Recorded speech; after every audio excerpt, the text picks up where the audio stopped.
Por favor. Reflexão. Queria a sua opinião dentro dessa perspectiva aí, que a gente tem isso quando Marx pensou, né, no final do século passado, tá? Mas após ele, né, vieram outros pensadores recentes, como Foucault, Habermas, né, que apresentam perspectivas de se analisar métodos científicos, né, se embasaram nessa perspectiva, mas que se diferenciaram. Não é exatamente isso. Então, a minha colocação é, quando a gente está se prendendo a isso aí, é dentro exclusivamente desse método, onde ele se fecha nele próprio, ou esses que eu citei, a gente pode colocá-los como evolução. Eu sempre costumo dizer que o ponto de chegada de uma abordagem acerca do método de Marx só é significativo para quem leva em conta uma velha formulação do jovem Lukács. A formulação é a seguinte: o caminho acabou, a viagem começa. O caminho formal acaba no momento em que você se apropria disso aqui. O caminho acaba aí. Mas a viagem do conhecimento, a viagem da produção de conhecimento, a viagem da ampliação do estoque crítico, da massa crítica, começa precisamente no ponto em que o caminho acabou. Mas o caminho não acabou pelo seguinte: porque o movimento do capital está aí. É preciso apreender Marx para apanhar o movimento do capital. Mas o movimento do capital hoje não é aquele com o qual Marx trabalhou. Eu acabo de dar um exemplo, dentre vários, de uma categoria real que Marx não trabalhou pelo simples. Ela não existia como tal. Ela é uma nova determinação. Questão do capital financeiro. Como é que fica o estudo contemporâneo? Como é que fica a possibilidade de apanhar hoje a realidade? E aí eu entro um pouco na questão que o companheiro levantou.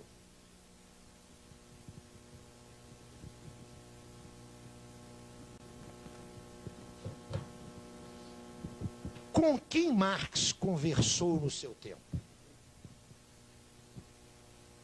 Trocando em miúdos, quem Marx leu? Não leu marxista, não é? Não havia. Com quem Marx entrou em interlocução? Com quem ele falou? Com autores que eram substantivamente diferentes dele. Você lembra ali da documentação, quando Marx recorria à documentação? A que documentação ele recorria? Uma documentação que não era produzida no campo dele. Não era produzida com os mesmos parâmetros teórico-metodológicos. Qual é a nossa situação hoje? Qual é a situação de quem quer prosseguir a pesquisa hoje? A mim me parece que há dois caminhos, e só dois. Dois não, tem um terceiro que é suicida, mas a gente deve mencioná-lo. Tem o caminho do suicídio. É agarrar lá o que Marx disse, se trancar no que Marx disse e tratar de explicar o tempo presente. Por que é o caminho do suicídio? Porque veda, cancela, interdita a possibilidade de qualquer produção de conhecimento. É o que eu chamo de interpretação talmúdica de Marx, né? A interpretação fundamentalista de Marx. Eu vou dar um exemplo. Tanto no Manifesto do Partido Comunista, que é um manifesto programático, quanto nas obras de Marx, seguramente há pessoas aqui que conhecem isso melhor do que eu, especialmente da área da pedagogia. Marx pensa sempre a vinculação da educação com o trabalho. Isso é uma constante no pensamento de Marx. Isso tem uma razão histórica. Que razão que é essa? a conquista da educação formal pelos trabalhadores. Nesse sentido, Marx fazia coro com a demanda direta dos trabalhadores do seu tempo, não é? O dia tem 24 horas, 8 horas para trabalhar, 8 para descansar, 8 para se educar, 8 para estudar. Marx pensa a educação sempre vinculada ao trabalho. Se você traz essa discussão para hoje, eu penso que ela está muito complicada. É muito difícil você sustentar isso, né? Na verdade, o que nós queremos hoje é uma extensão máxima do tempo de não trabalho. Isso não significa que você não tenha uma educação que esteja socialmente orientada para a valorização do trabalho. Atenção, não é isso. Mas em Marx há frequentemente uma identificação forte da educação orientada para o trabalho com uma orientação que combine atividades de trabalho. Eu, pessoalmente, estou convencido que isso é uma maluquice. Deve ter marxista aqui nessa sala e seguramente todos eles estão fazendo o possível para que os seus filhos tenham uma educação formal a mais distanciada possível do mundo do trabalho. Para ser consequente, o marxista que está de acordo com aquelas coisas lá deve pegar o seu menino, botar de manhã na escola e tarde na jardinagem pública. Eu acho que esse troço é complicado. Estou dando um exemplo banal. Um exemplo banal. Há toda uma série de marcas do pensamento marxiano que são marcas do seu tempo. E não são marcas limitadoras, não, que eram extremamente progressistas naquele momento. Mas que o acúmulo histórico-social mostrou que hoje não tem pertinência. O caminho do suicídio é ter uma visão fundamentalista de Marx. Há um outro caminho, que é o caminho do que eu chamo de, com ironia, porque eu vejo que a ironia não funciona muito aqui, hein? Fiz umas ironias lá naquele meu papo com os estudantes e foi uma tragédia.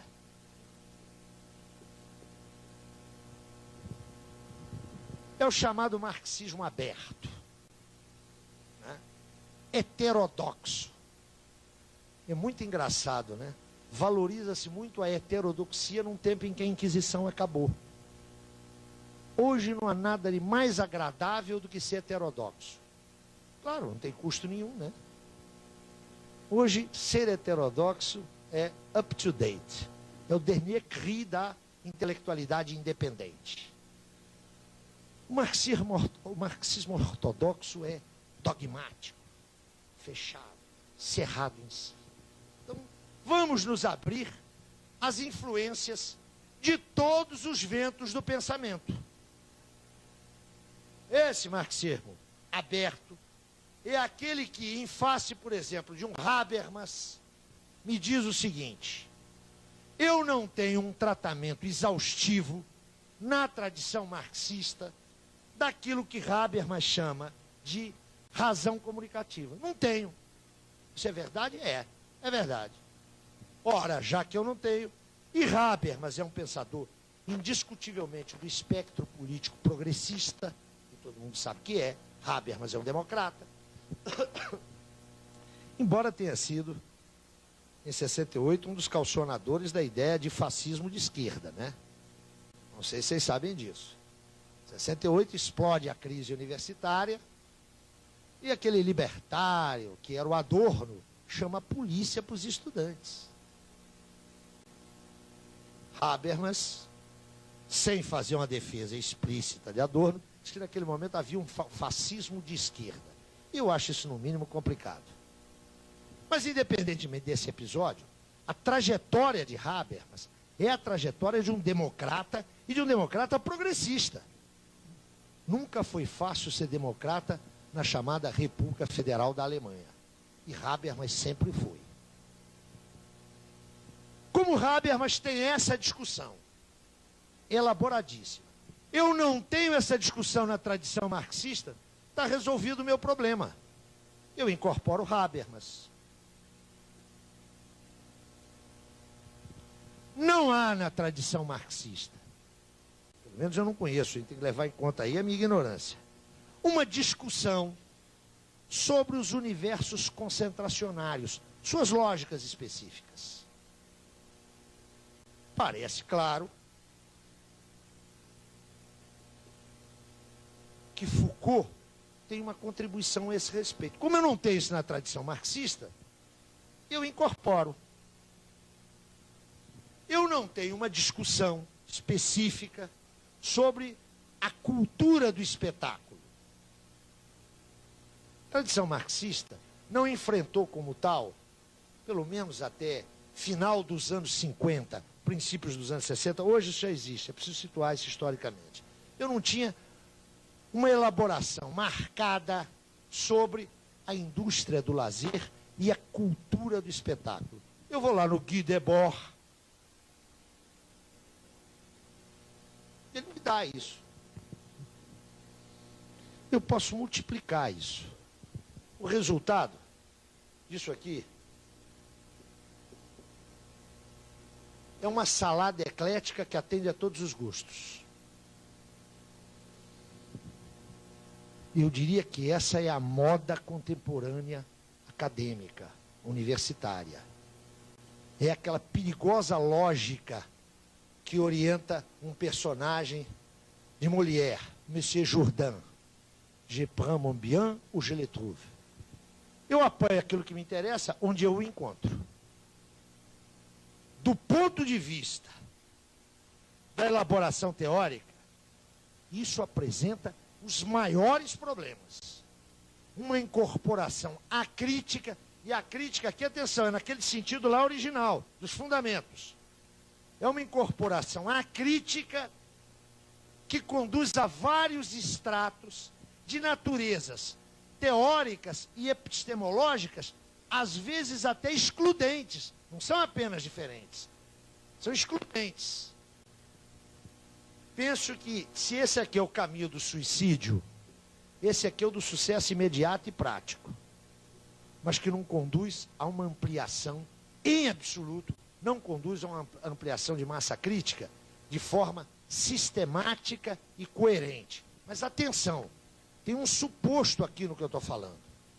O suposto que eu estou falando é que a elaboração teórica e a prática das análises devem possuir congruência, devem estar integradas.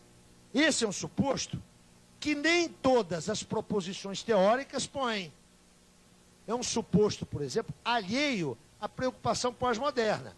Então, o que para mim é um problema, para o pós-moderno aparece como uma solução.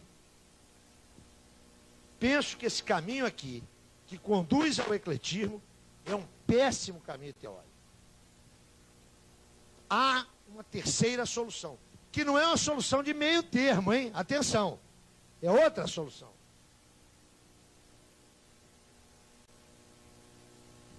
É a solução do que eu chamo de incorporação crítica.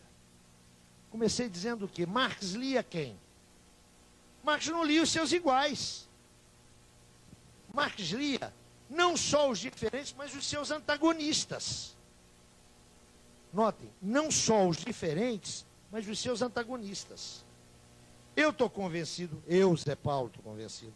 Agora veja, a questão que você me põe é uma questão que eu não posso responder, eu não posso até fundamentar teoricamente a resposta, mas não é uma resposta consensual, nem mesmo na tradição marxista. Depende da tua interpretação de Marx. Eu estou convencido, Debord eu não direi, eu estou convencido que Habermas é um grande pensador. Estou convencido que Foucault é um pensador representativo. Preciso observar bem como é que eu estou caracterizando aqui. Habermas é um grande pensador. Foucault, para mim, é um pensador representativo. Até porque não tem um Foucault só, né? Tem vários. Eu lembro para vocês que o Foucault dos anos 70 tem muito pouco a ver com o Foucault dos anos 60. Quem leu Foucault com atenção, lembra-se do final do seu livro, das suas primeiras obras, do seu livro mais importante, que é As Palavras e as Coisas, Le Mots et les Choses. Como é que Foucault termina?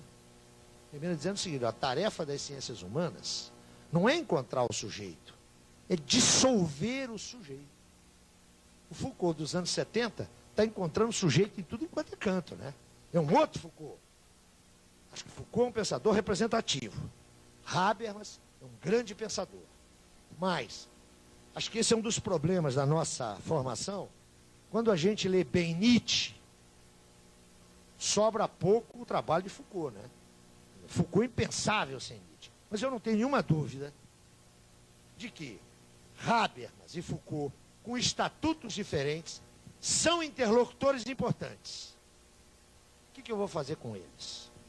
Eu vou primeiro recuperar as questões que põem. As questões que eles põem são legítimas, são pertinentes ou são falsas questões? Eu estou convencido, no caso desses dois pensadores, estou me atendo aos que você citou, há questões extremamente legítimas e pertinentes que eles levantam.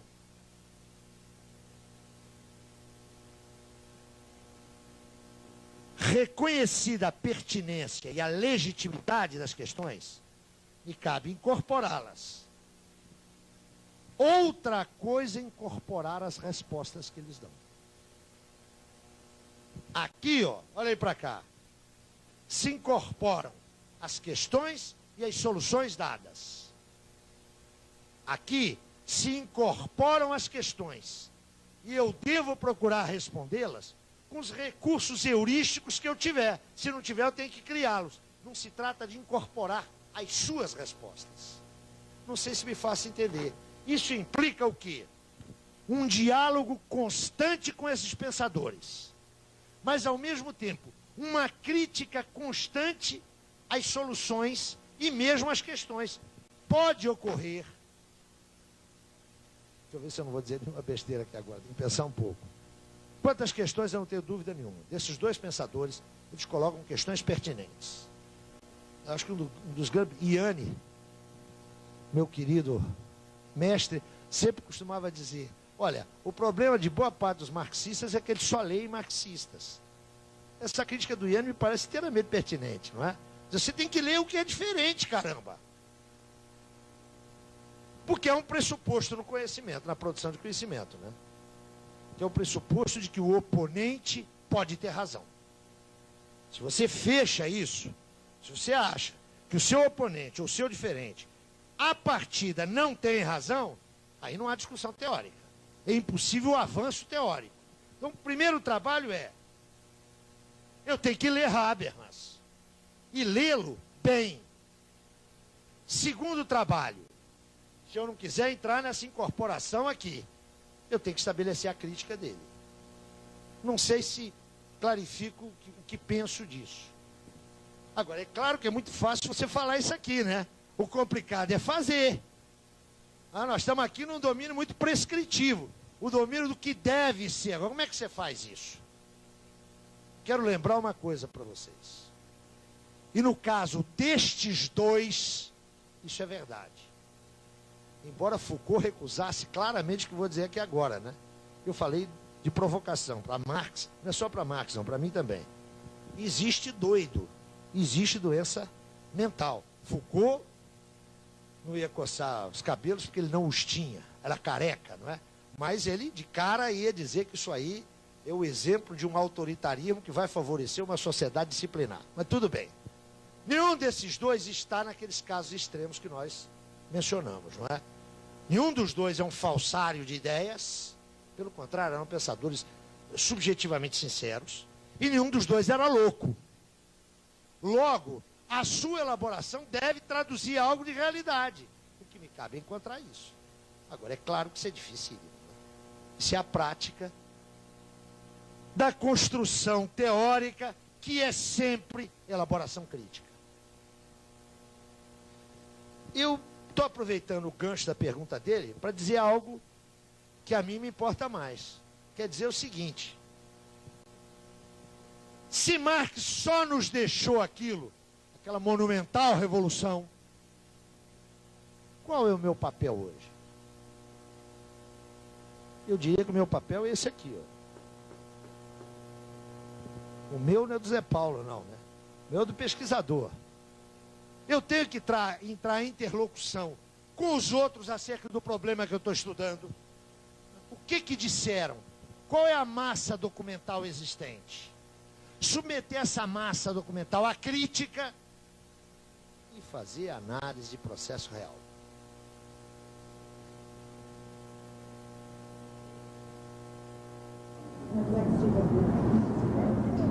Olha, eu acho que são pensadores de nível muito diferente. Eu acho que é complicado a gente fazer uma lista pelo seguinte. Em Habermas, você tem um pensador sistemático, no sentido de construção sistemática.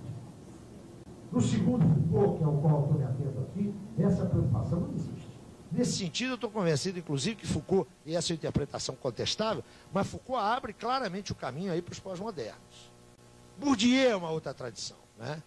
Do ponto de vista político, o isolamento de Bourdieu, para mim, é o exemplo da capitulação da intelectualidade francesa. Lembro para vocês, eu estava na Europa em 95, quando na França, fundamentalmente em Paris, houve aquele grande movimento grevista, não sei se vocês se lembram, fundamentalmente os trabalhadores urbanitários. Paris parou, o pessoal teve que andar de bicicleta. O único intelectual que estava solidário ao movimento dos trabalhadores era Bourdieu. Alain Touraine, o teórico dos movimentos sociais, devia estar jantando em algum palácio presidencial. Né? Bourdieu estava lá, brigando, intervindo, trabalhando. Mas eu acho que são pensadores de nível muito diferenciados. Né?